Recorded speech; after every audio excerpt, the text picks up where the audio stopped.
Hello friends and fellow philosophers. This is going to be the first in a series of videos where I am reading Plato's Apology and commenting on it. This is not a scholarly commentary. It's really just my reflections. And as I've read this over the years, and I've read it many times, and I love it, and I think it's a great introduction to philosophy. And it's a work that has inspired many people to philosophy. So I encourage you to join me. If you want just the audio of the text itself, I do have that recorded somewhere else. I'll put that in a link below. And I'll also give you a link in the description to the place where I'm reading this from. So why don't we begin? Well, first thing to recognize is simply that the word apology does not mean saying you're sorry. Apology here means defense. This is the defense speech of Socrates. He's been brought to court. He's being accused. His accusers have just spoken, and so now he's giving his defense. Later in the speech, he'll also, once he's convicted, will have to offer a possible punishment, and then he will also have to give a final speech once his death sentence has been given. Spoiler alert, sorry. And so here it is, Plato's Apology, and it begins. How you have felt, O men of Athens, at hearing the speeches of my accusers, I cannot tell. Okay, so right away, first thing to notice is that he's admitting ignorance. He says, how you felt, I don't know. That's one of the touchstones of what Socrates says over and over again, is that he does not have wisdom. He calls himself a lover of wisdom, which is what the word philosophy means, right? Phileo, the Greek word love, like we get in the word Philadelphia, is the city of brotherly love. Philia is love, and Adelphos is brother, so Philadelphia, the city of brotherly love. And then Sophia, philosophy, means wisdom. So Socrates is a lover of wisdom. He's not claiming to necessarily have wisdom. So right there, in the first line, he says, how you felt, I cannot tell. Now, real quick, I'm just going to skip to the last line of the dialogue. And he says this, the hour of departure has arrived and we go our ways, I to die and you to live. Which is better? God only knows. There it is. He begins with an admission of ignorance, but then at the very end he says, God only knows.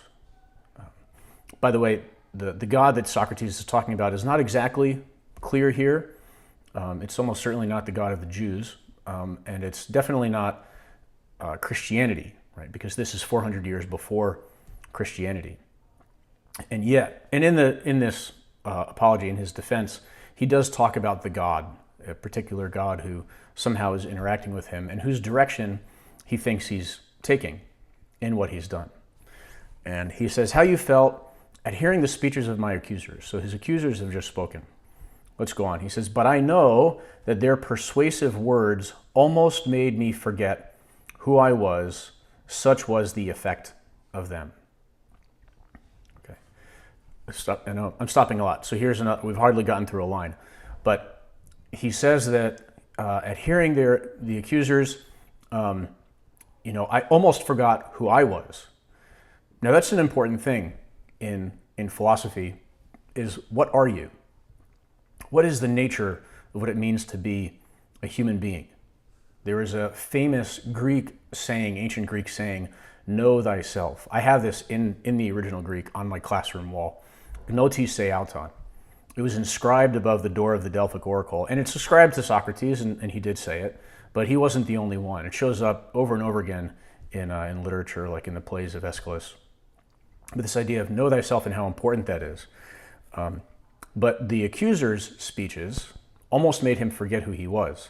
So he's kind of saying that there's a little deception there, that their speeches are not entirely honest. They are persuasive, but not totally honest.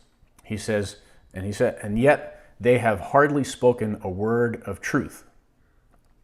So he's accusing them of speaking falsehoods. He says, but as many as their falsehoods were, there is one of them which quite amazed me.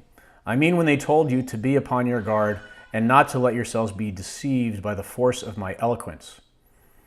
So he's saying, they have just said, look out, Socrates is very eloquent and he's going to fool you with his eloquence. Apparently that's what they've just said. He says, they ought to have been ashamed of saying this, because they were sure to be detected as soon as I opened my lips and displayed my deficiency. They certainly did appear to me to be most shameless in saying this, unless by the force of eloquence they mean the force of truth. For then I do indeed admit that I am eloquent. So he's not admitting to have any kind of eloquence of his own. In other words, he's not a polished speaker. In Athens, and then later in Rome at the time, when you have a representative government or a democratic government, making speeches is important. And there was a whole art form that was involved in this, and they called it rhetoric, the study of rhetoric. People would get up and they would use fancy words and fancy language, and they would use their hands a lot. When Cicero was killed, he was famous for his orations. They cut off his hands and nailed them to the rostrum because he used to use his hands to make lots of fancy gestures to go along with his speeches. And so Socrates is saying, I'm not that way at all. I'm not, and he'll say later, this is his first time speaking in the court. So they're telling you to look out, but you're going to see right away, I'm not that way.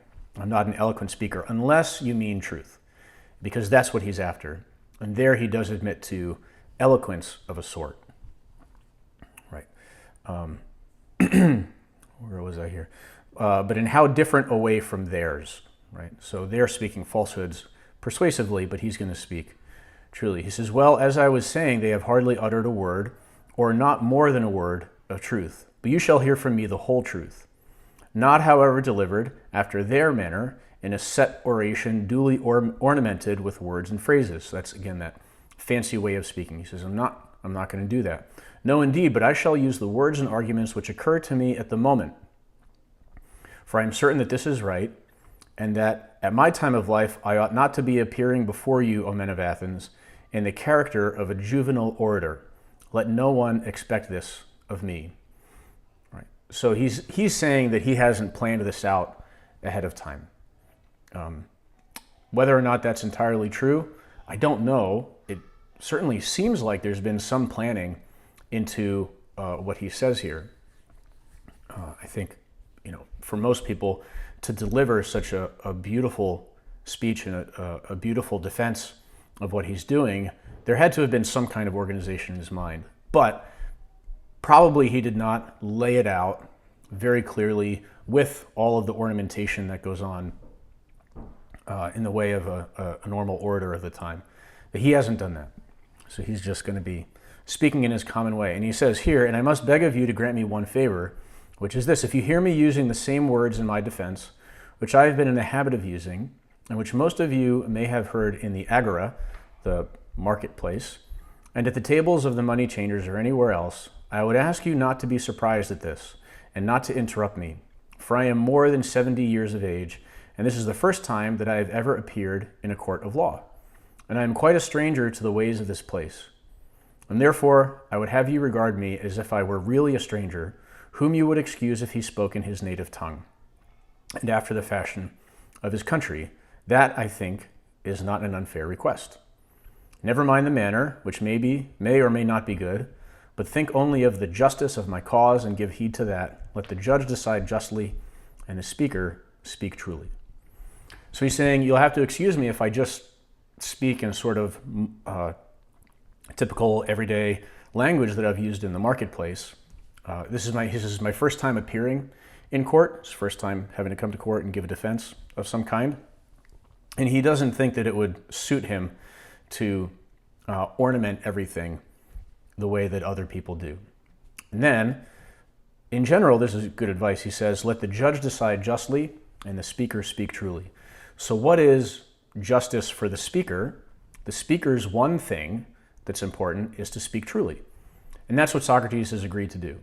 He's not agreeing to give fancy ornamentation to his speech, but he is agreeing to speak truly. That's what he wants to do.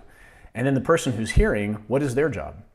To judge justly, to listen to the words, and to decide on the meaning of the words, right? To take them in, to understand, to try to understand what the speaker is saying, and to make a judgment without any kind of bias. Okay. So that's just the first paragraph. Again, I realize I'm going kind of slowly, but it's, again, my reflections as I've read this many times. And I invite you to join me for next time. So if you like and subscribe and then hit the bell so that you'll receive notifications when new things are happening, I would appreciate that. Thanks for watching, and long live philosophy.